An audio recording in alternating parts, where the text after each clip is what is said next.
하나님 말씀 야고보서 2장 1장 12절부터 18절의 말씀입니다. 봉독하겠습니다. 시험을 참는 자는 복이 있나니 이는 시련을 견디어낸 자가 주께서 자기를 사랑하는 자들에게 약속하신 생명의 면류관을 얻을 것이기 때문이라.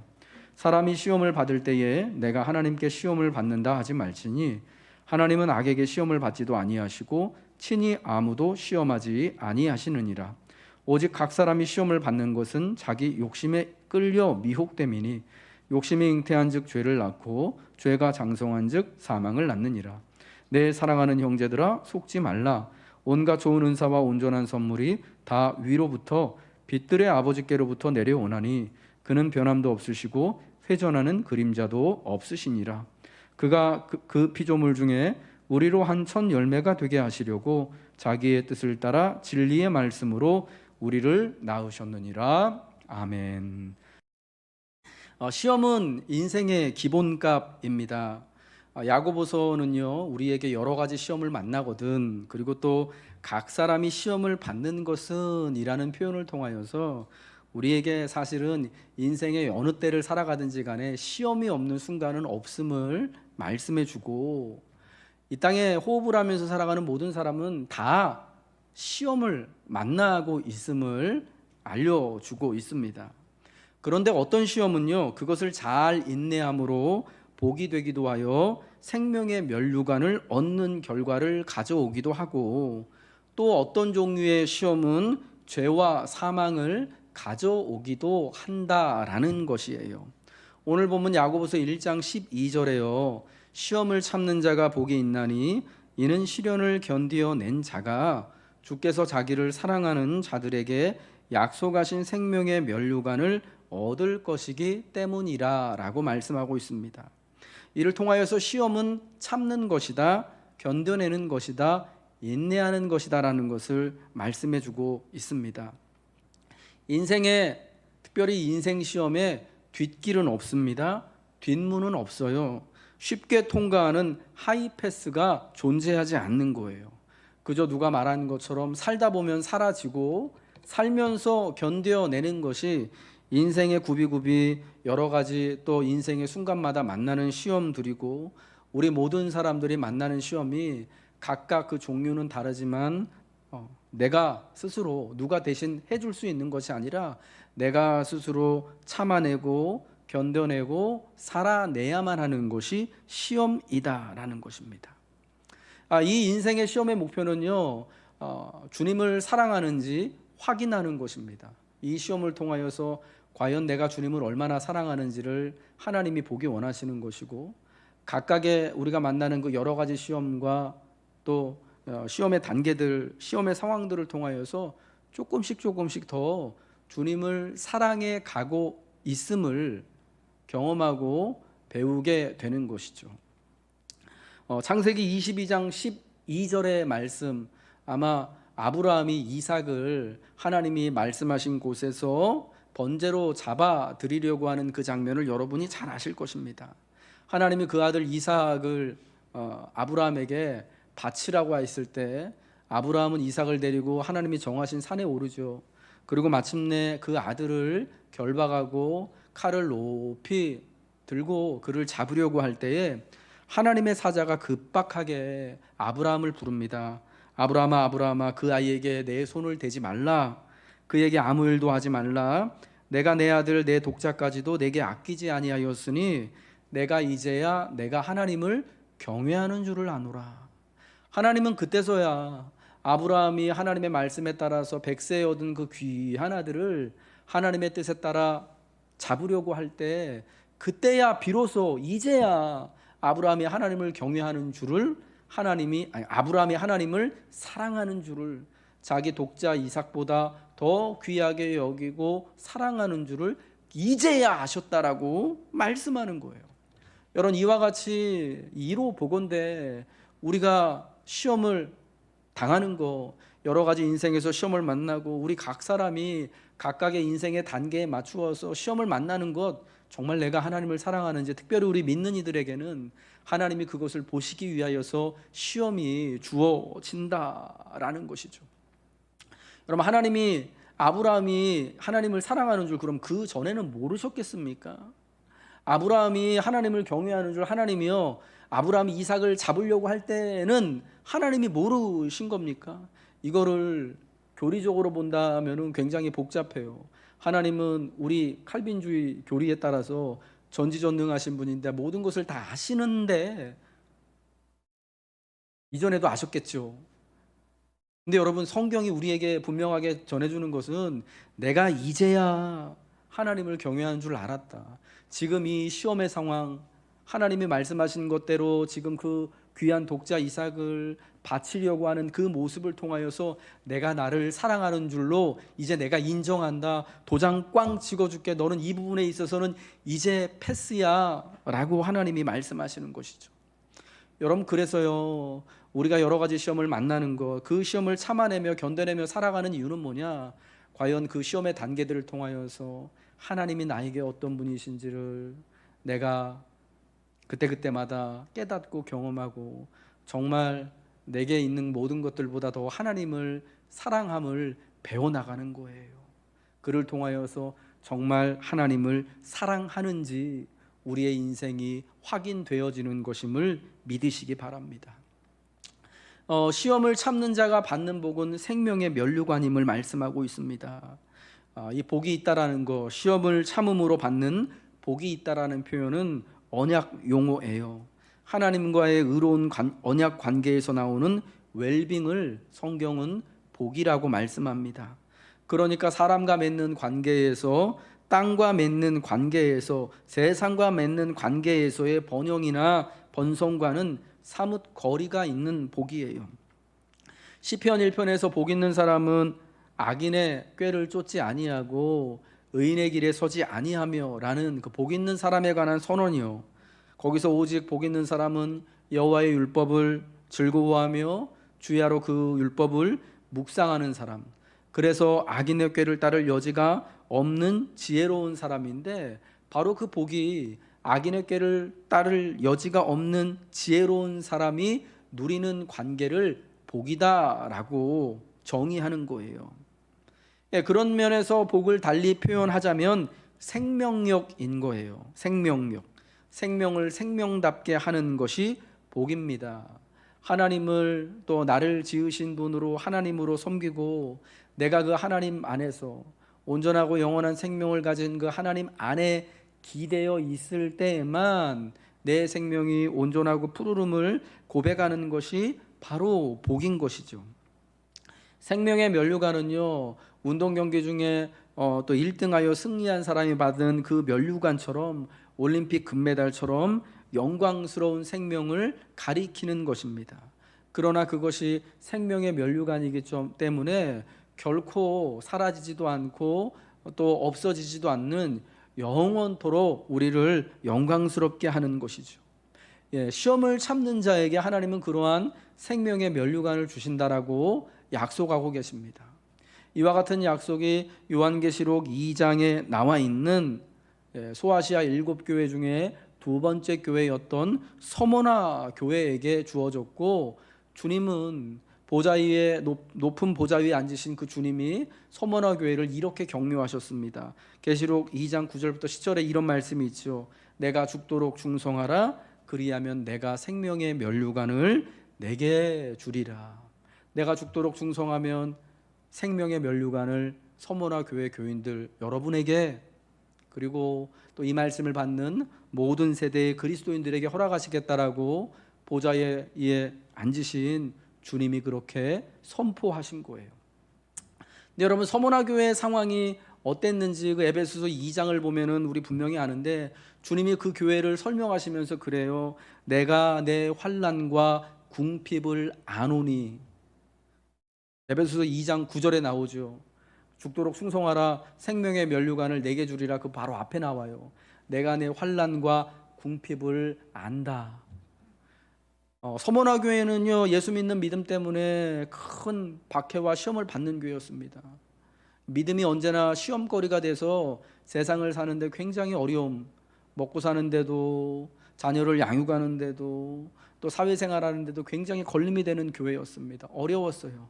뿐만 아니라 극심한 궁핍 가운데 가난한 교회였다라는 것입니다. 여러분, 이렇듯 환난이 있고 궁핍한 교회를 위하여서 사실은 가장 필요한 것이 무엇일까요? 목사로서 제가 근래에 우리 성도님들 신방을 다니면 항상 그 사정에 맞추어서 하나님 앞에 목회 기도를 할 수밖에 없잖아요.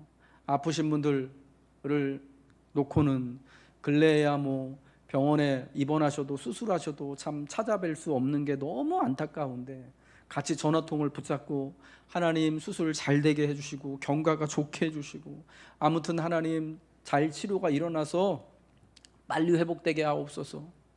하나님 필요를 채워 주시기를, 직장 문제 해결해 주시기를, 새로운 직장을 얻고 그래서 일용할 양식이 주어질 수 있도록, 그래서 너무 그 부분 때문에 낙심하고 좌절하고 실망하지 않도록 하나님 용기 주세요. 우리 필요를 따라서 그렇게 기도하는 게 제 목양의 목회에 대한 기도이고 목양이거든요.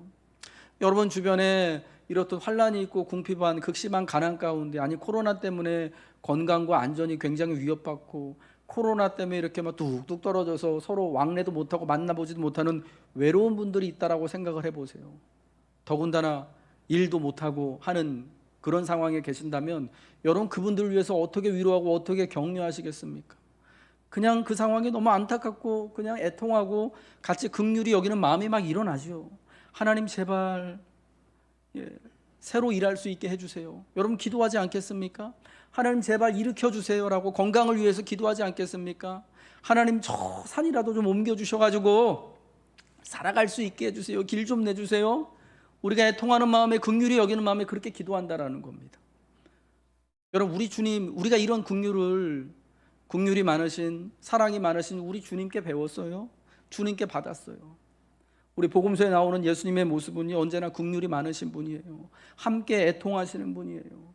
그래서 아이들이 주님께 나아왔을 때 그 어린 아이들을 품에 안으시고 위하여서 축복기도 하시고, 심지어 이 문둥병자가 주님 앞에 나와서 고쳐주기를 바랄 때 어떻게 하십니까? 가까이 가서는 절대 안 되는, 지금으로 하면 진짜 비대면 비접촉해야 되는 그런 존재들임에도 불구하고 직접 주님의 손을 그 몸에 대시고 안수해서 기도해서 낫게 해 주셨어요. 그렇게 안 하셔도 되는데, 긍휼이 많으신 분이기 때문이죠. 같이 아파할 수 있는 그 마음이 주님께는 있기 때문 아니겠습니까? 그런데요, 이 서모나 교회에요, 주님이요, 그 환난과 궁핍을 내가 안다라고 하시면서 그들의 형편을 아시는 주님이요, 죽도록 충성하라 그래요. 이건 무슨 말이에요? 아니 죽도록 충성하라는 게 여러분 이게 무슨 말이냐고요. 좀 너무 하시는 거 아닌가 싶은 이제 생각이 여러분 들 수도 있는 거예요. 아니 주님이 좀 이렇게 좀 같이 애통해 주시고 우리 형편 좀 알아봐 주시고, 주님 이 땅에 계실 때는 안 그러셨는데 갑자기 저기 부활하시고 저 높은 보좌 위에 앉아 계시니까 우리가 보이지 않으시는 건지, 형편이 안 보이시는 건지 나 몰라라 하시는 거 아닌가? 왜 환난과 궁핍 때문에 그냥 그렇지 않아도 죽고 싶은 사람들인데, 그렇지 않아도 정말 죽을 형편에 있는데 죽도록 충성하라 그러시냐고요. 죽도록 충성하는 거는 좀 환난도 좀 덜하고 좀 할 만한 형편에 있는 사람들이 해야 되는 거 아닌가 싶은,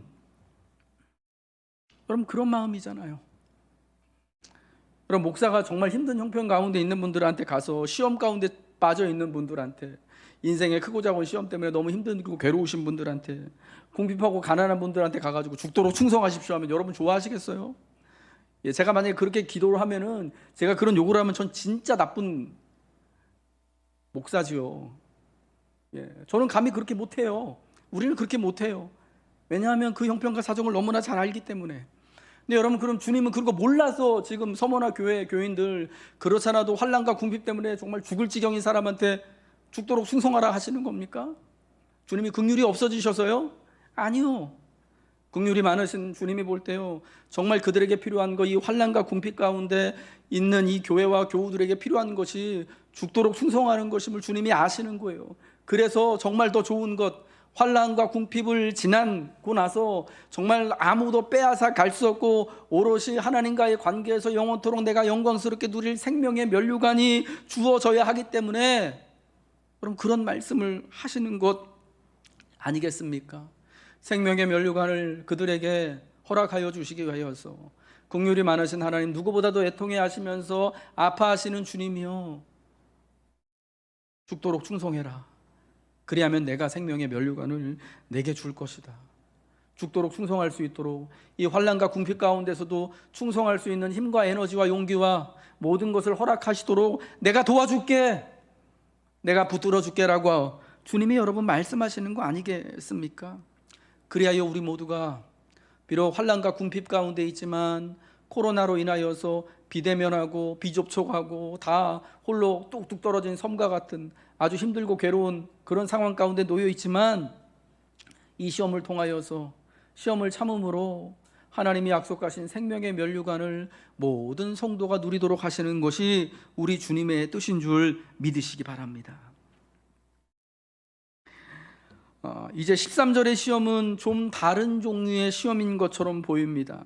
사람이 시험을 받을 때에 내가 하나님께 시험을 받는다 하지 말지니 하나님은 악에게 시험을 받지도 아니하시고 친히 아무도 시험하지 아니하신다라고 말씀합니다. 그러니까 참 희한하죠. 분명히 12절 말씀 보면 하나님이 우리를 시험하시는 것 같아요. 하나님이 인생의 시험을 통하여서 하나님을 사랑하는지, 그래서 우리에게 생명의 면류관을 주기를 원하시는데, 13절에 보니까 하나님은 악에게 시험도 받지 않으시고 아무도 시험을 하지 않으신대요. 사람이 시험 당할 때 내가 하나님께 시험 받는다라는 그런 얘기 하지 말라고 하시는 것입니다. 왜 이런 시험이 달라지는 것 같냐? 사실 12절의 시험은요, 우리가 영어 성경 표현을 보면 트라이얼로서의 시험을 이야기하는 거예요. 테스트, 일종의 테스트. 과연 하나님을 사랑하는지 하나님이 보시기 위하여서요. 근데 13절의 이 시험은요, 템프테이션으로서의 시험입니다. 우리나라 말로는 미혹, 유혹이라고도 할 수 있는 것이죠.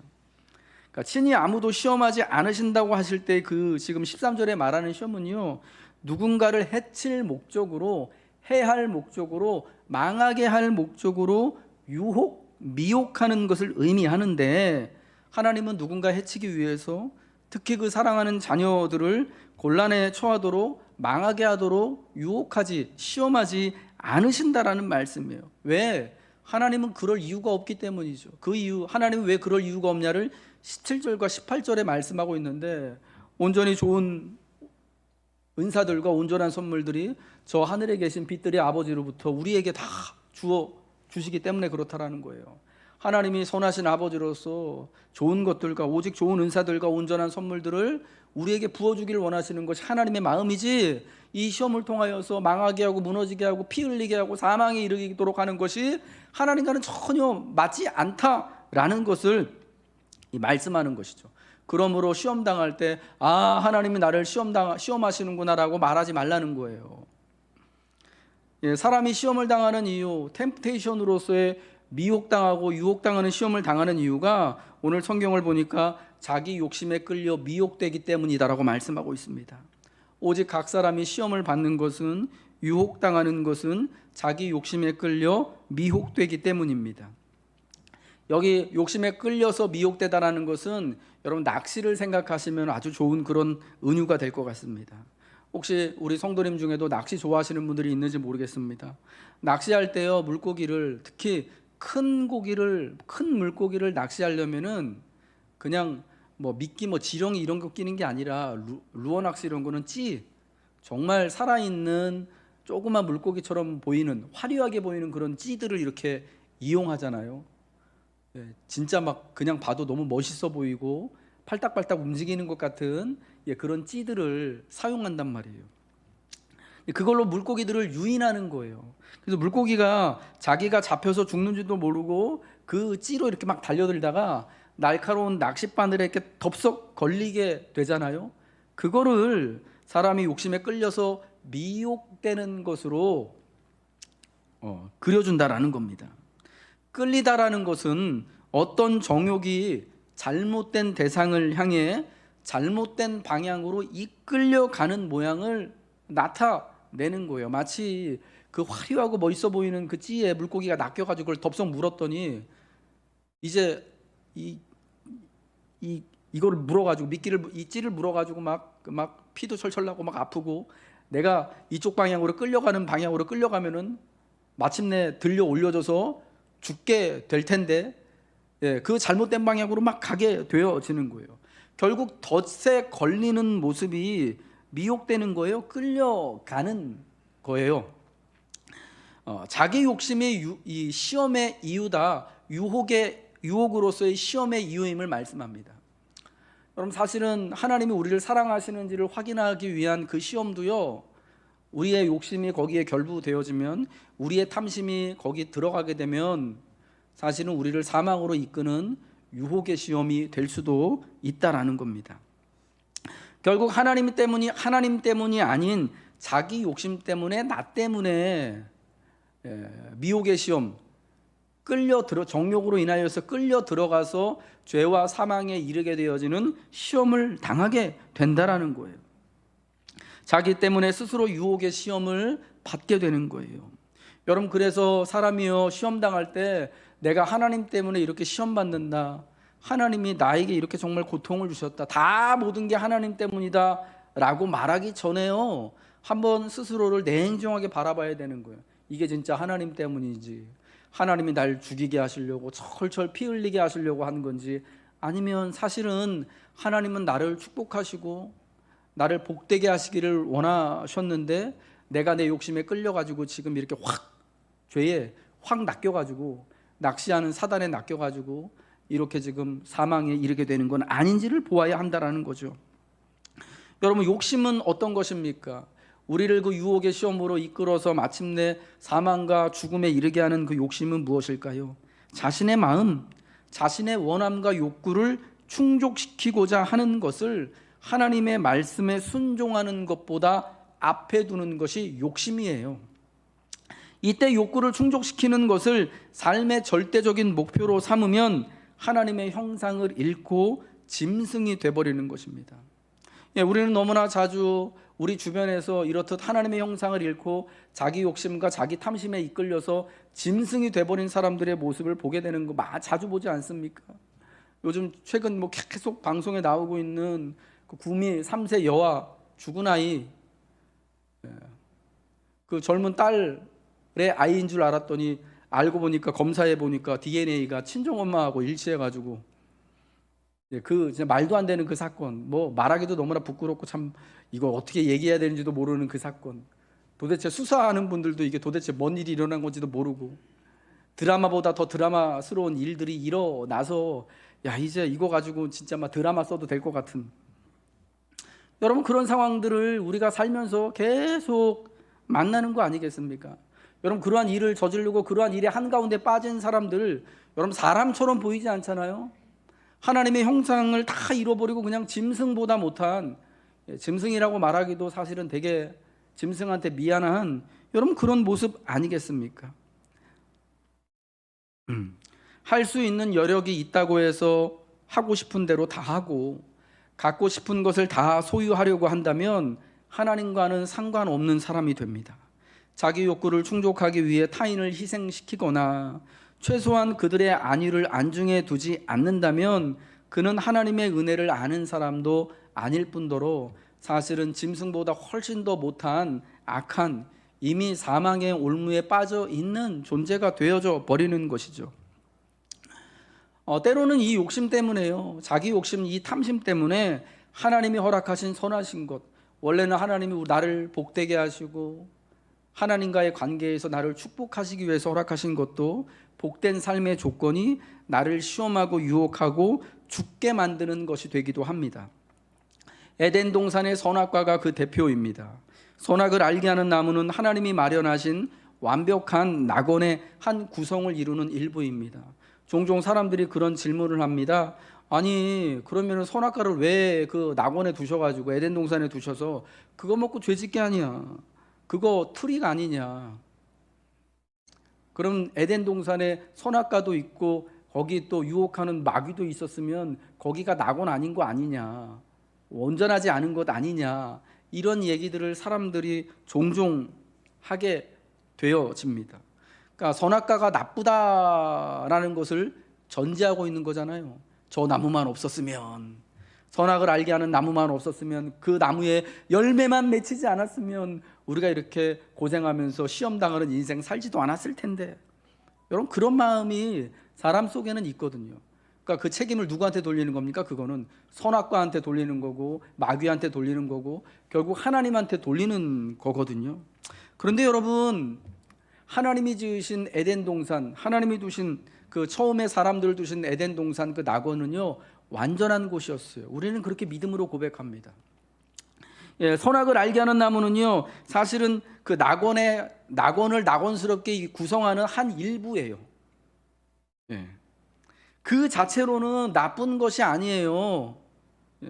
오히려 하나님이 만들어 놓으신 에덴 동산, 그러니까 사람을 위해 만들어 놓으신 그 삶의 정말 복되고 복된 조건 중에 하나가 선악을 알게 하는 나무라는 거예요. 하나님과의 관계에서 내가 너를 만든 하나님이고 너는 나의 말을 들어야 되는 사람이야 라는 것을 분명히 보여주는 것이죠. 사실은 그 관계가 복이잖아요. 에덴 동산이 하나님이 아담을 망하게 하고 이 동산에서 쫓아내서 사망에 이르게 하실 목적으로 이 선악과를 두신 것이 아니라는 거예요. 오히려 생명나무와 같이 아담과 하와로 하여금 하나님과의 관계에서 누리는 완전한 복과 생명을 이루는 구성 요소예요. 나는 하나님 아래에 있지. 그래, 하나님의 뜻을 따라 하나님과 같이 살아갈 때 내가 정말 복되고 영원히 저 생명나무 실과도 누리고 하나님의 은혜 가운데 사는 거야를 분명히 보여주고 표현해 주는 것이 동산에 있는 그 선악을 알게 하는 나무였다라는 거예요. 그러니까 제가 말씀드리고 싶은 거는요, 선악을 알게 하는 나무도요, 생명나무처럼요, 에덴 동산의 축복된 요소였다라는 것이고, 아담과 하와에게 그게 정말 시험거리, 원래가 시험거리가 아니고 사실은 축복의 조건이었다라는 거예요. 그런데 우리 할아버지 아담이 자기 욕심을 따라 미혹되니까 아담과 하와를 생명의 근원이신 하나님으로부터 단절시키고 그 결과로 사망에 이르게 하는 작용을 하게 되는 겁니다. 여러분, 원래 사실은 축복된 조건이었던 것이 사실은 우리를 위한 우리의 웰빙을 위하여 하나님이 허락해 주신 것이 욕심에 끌려서 미혹되니까 하나님과 같이 되어서 선악을 알게 되기를 원하는 그 열망, 그 욕심 때문에 끌리다 보니까 죄에 이르게 되고 사망에 이르게 되어지게 되었다라는 거예요. 결국 욕심 때문에, 욕망 때문에 그랬다라는 거죠. 근데 참 안타깝게도 아담은 그 죄의 탓을 하나님 탓으로 돌리죠. 하나님이 주셔서 나와 함께 하신 이 여자가 그 나무 열매를 내게 줌으로 내가 먹었습니다. 그러니까 정확히는 하나님 때문에 내가 이게 미혹에 든 거 아닙니까? 하나님 왜 하필 여자를 나한테 주셔가지고, 여자는 또 왜 하필 저희 뱀을 에덴 동산에 두셔가지고, 우리 대부분은 다 하필이면 그 아름다운 동산에 생명나무만 있으면 됐지 왜 하필 선악을 알게 하는 나무를 두셔가지고 따먹게 하셨냐? 다 하나님 탓으로 돌리게 되어졌다라는 것이죠. 여러분, 그게 자기 욕심에 끌려서 죄 짓는 사람들의 모습이잖아요. 남의 탓하는 거. 자기 탓은 하나도 없고, 내가 잘못해서 내가 욕심 끌려서 사실은 이렇게 어려움에 처하게 된 것은 바라보지 못하고, 이거 다 아내 탓이고, 이거 다 우리 새끼가 공부 못해서 그런 거고, 죄송합니다.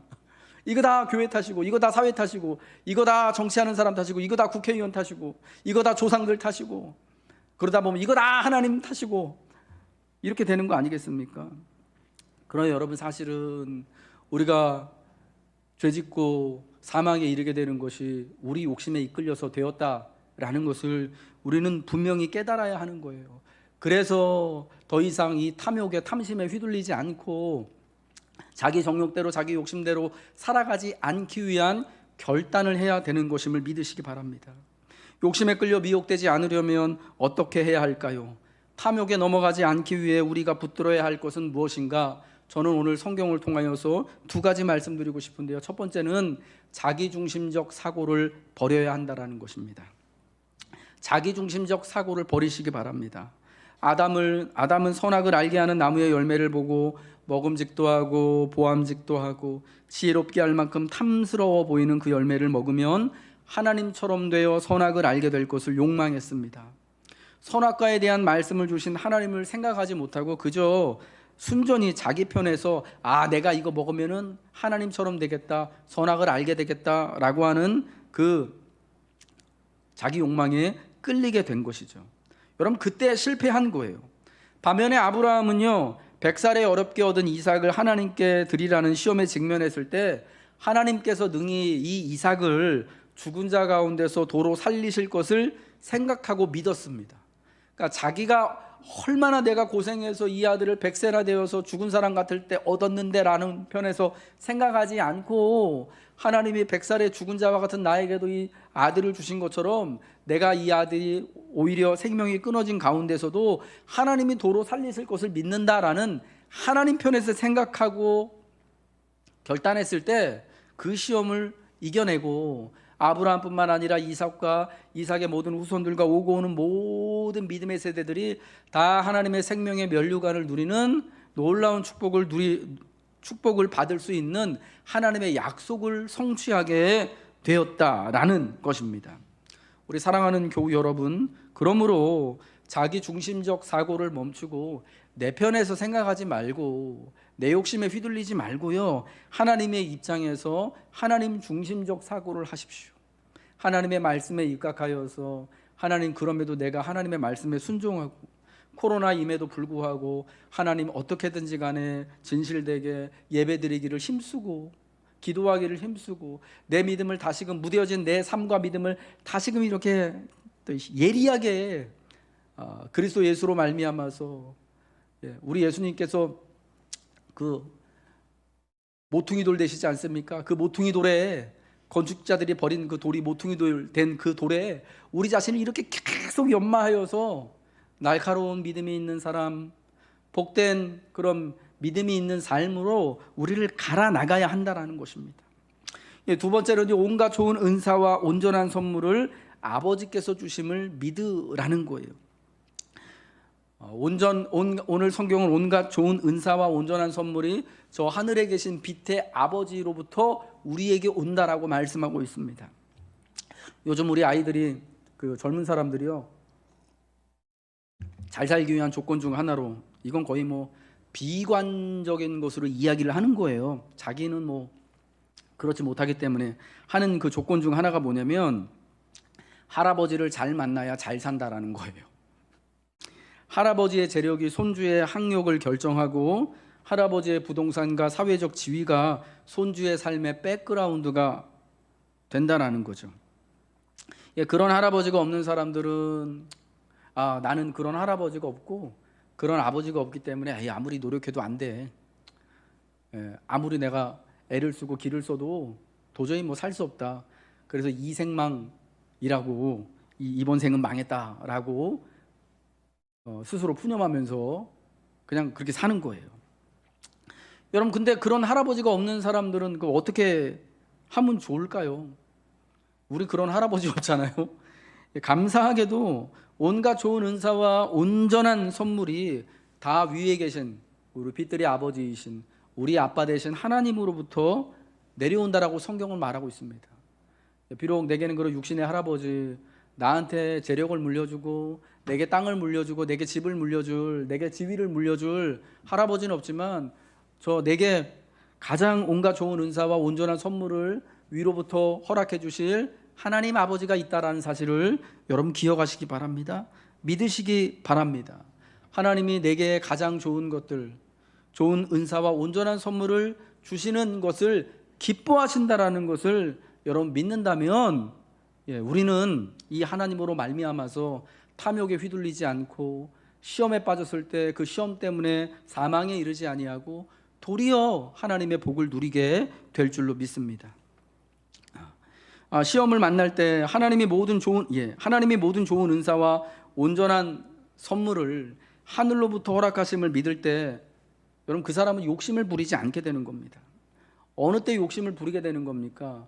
내가 그것을 갈급하고 있을 때, 내가 부족함을 알기 때문에 난 돈이 없다, 나는 땅이 없다, 나는 뭐뭐가 없다, 나는 특별히 애정이 부족하다고 할 때 거기에 사람들이 더 마음을 쓰고 막 애착을 막 갖고 이렇게 어떻게든지 가지려고 하는 거 아니겠습니까? 그러나 부족함이 없는 사람은요, 욕심내지 않아요. 아니 뭐 나한테 다 있는데 굳이 내가 이렇게 많이 있는데 뭐 하나 더 가져봤자 이렇게 되는 거죠. 여러분 누가 시험에서 이길 수 있을까요? 누가 이 세상 풍조에 요동하지 않고 신앙을 지킬 수 있습니까?